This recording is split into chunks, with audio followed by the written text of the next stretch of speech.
जय श्री कृष्णा, राधे राधे। आप सभी का स्वागत है हमारे यूट्यूब चैनल पर। आज हम माघ मास महात्म्य अध्याय 18 का श्रवण करेंगे।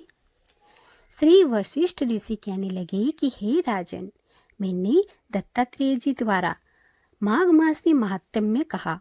अब माघ मास के स्नान का फल सुनो। हे परतंप, माघ स्नान सब यज्ञों, व्रतों तथा तपों का फल देने वाला है। माघ मास स्नान करने वाले मनुष्य को स्वयं तो स्वर्ग में जाते ही हैं, किंतु उनके माता और पिता दोनों के कुलों को भी स्वर्ग को प्राप्त हो जाता है। जो माघ मास में सूर्य उदय के समय नदी आदि में स्नान करता है और उसके माता और पिता सातों कुलों की पीढ़ी स्वर्ग को प्राप्त होती है।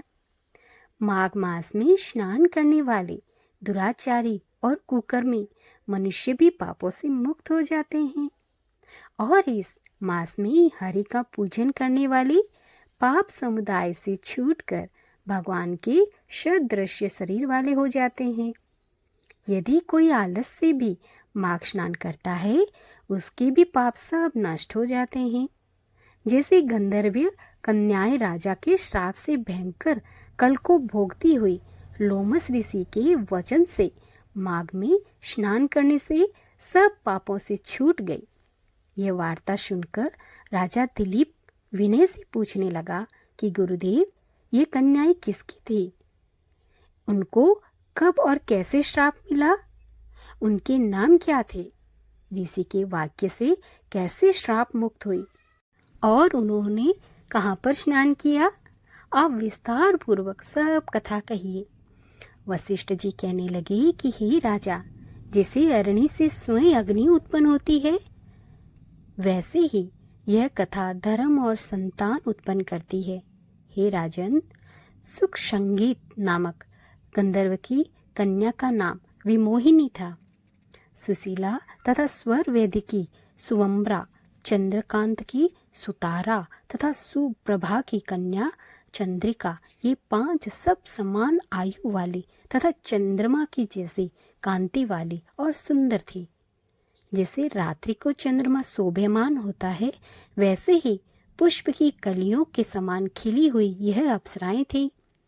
ऊंचे पयोधर वाली पद्मिनी वैशाख मास की कामिनी, यौवन दिखाती हुई नवीन पत्तों वाली लता के सदृश्य गोरे रंग, सोने के सदृश्य चमकती हुई और सोने के अलंकारों से सुशोभित सुंदर वस्त्र धारण किए हुए अनेक प्रकार के गाने और वीणा अथवा बांसुरी तथा दूसरे बाजे बजाने में प्रवीण और ताल, स्वर तथा नृत्य कला में निपुण थी।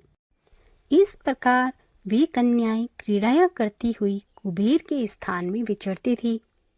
एक समय कौतुकवश माघ मास में एक वन से दूसरे वन में विचरती हुई मंदिर के पुष्प तोड़कर सरोवर पर गौरी पूजा के लिए गई।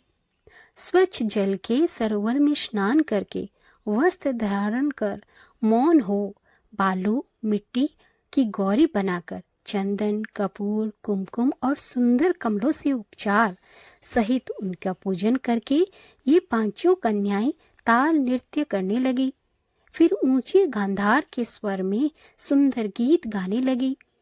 ये जब कन्याएं गाने और नाचने में लीन थी, तो उस अच्छोद नामक उत्तम तीर्थ में वेदनिधि नाम के मुनि के पुत्र अग्निप ऋषि स्नान को आए थे। वह युवा ऋषि सुंदर मुख, कमल सदृश नयन, विशाल छाती, सुंदर भुजाओं वाला और दूसरे कामदेव के समान था। शिखा सहित दंड लिए, मृग चर्म ओढ़े, यज्ञोपवीत धारण किए हुए था। उसको देखकर 5 कन्याएं मुग्ध हो गई और उसका रूप यौवन देखकर कामदेव से पीड़ित हो देखो देखो ऐसी कहती हुई सब ब्राह्मण के चित्त में कामदेव को डर उत्पन्न करने लगी और आपस में विचार करने लगी कि यह कौन है। रति रहित होने से कामदेव नहीं, एक होने से अश्विनी कुमार नहीं, यह कोई गंधर्व या किन्नर या कामरूप धारण कर कोई सिद्ध या कोई ऋषि का श्रेष्ठ पुत्र या कोई मनुष्य है। कोई भी हो, ब्रह्मा जी ने इसको हमारे लिए ही बनाया है। जैसे रूप कर्म के प्रभाव से संपत्ति प्राप्त होती है, वैसे ही गौरी जी के हम कुमारियां के लिए श्रेष्ठ वर लिया है। और आपस में यह तुम्हारा वर है या मेरा अथवा सबका कहने लगी। जिस प्रकार उस ऋषि पुत्र ने अपनी मध्याह्न की क्रिया करके ऐसे वचन सुने, तो वह सोचने लगा कि यह तो बड़ी समस्या उत्पन्न हो गई। ब्रह्मा, विष्णु, महेश आदि देवता तथा बड़े योगेश्वर भी स्त्रियों के भ्रम जाल में मोहित हो गए हैं।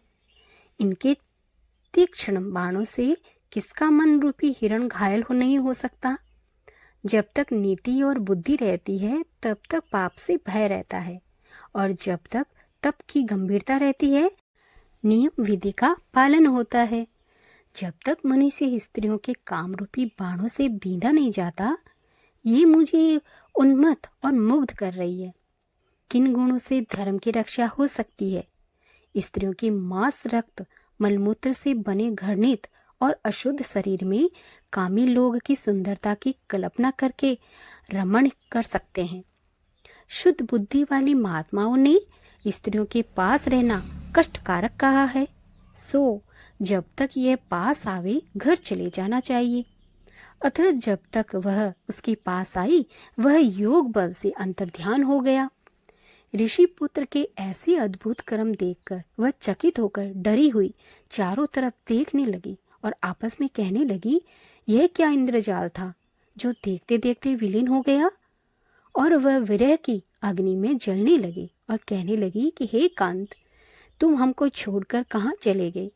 क्या तुमको ब्रह्मा ने हमको विरह रूपी अग्नि में जलाने के लिए बनाया था? क्या तुम्हारा चित्त दया रहित है जो हमारा चित्त दुखाकर चले गए? क्या तुमको हमारा विश्वास नहीं? क्या तुम कोई मायावी हो, या बिना किसी अपराध के हम लोगों पर क्रोध क्यों करते हो? हे हृदयेश्वर, तुम्हारे बिना हम नहीं जिएंगे। जहाँ पर आप गए हो हमें शीघ्र ले चलो, हमारा संताप हरो और हमको दर्शन दो, दया करो। सज्जन लोग किसी का नाश नहीं देखते।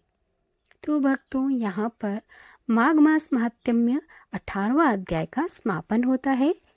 कल हम 19वां अध्याय का श्रवण करेंगे। श्री कृष्ण गोविंद हरे मुरारी, हे नाथ नारायणी वासुदेवा। श्री कृष्ण गोविंद हरे मुरारी, हे नाथ नारायणी वासुदेवा। ओम नमो भगवते वासुदेवाय। ओम कृष्णाय वासुदेवाय हरिये परमात्मने प्रणत क्लेशनाशाय गोविंदाय नमो नमः। ओम कृष्णाय वासुदेवाय हरिये परमात्मने प्रणत क्लेशनाशाय गोविंदाय नमो नमः।